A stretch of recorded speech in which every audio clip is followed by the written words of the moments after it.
most annoying feature in the new WRX STIs and the WRXs, in my opinion, that feature is the hill assist. I don't quite know why. Hill assist is actually a thing on the STI and WRX. Some people may find it useful. I can't really see a use for it. I mean, I understand it keeps you from rolling backwards and such, but if anything, for me, it just throws off my timing when I'm at a stoplight or such, on a hill, a little bit of an incline. Actually, the first encounter I had with it was with my 16 STI. I didn't even know hill assist was a thing on these cars. Got it out on a hill, well, actually on the test drive.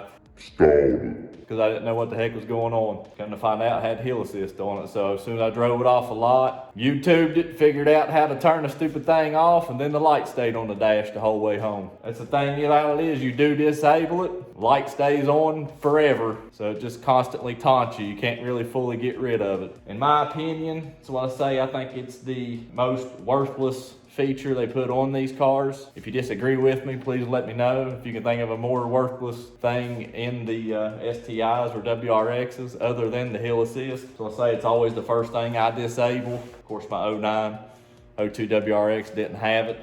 I've been driving manuals since I was 15 years old and such. And like I say, to me, if anything, it just throws your timing off, because you want to go, and then it kind of jerks, and then it goes. It's just weird. If you like the video, please leave a like, and we'll catch you in the next one.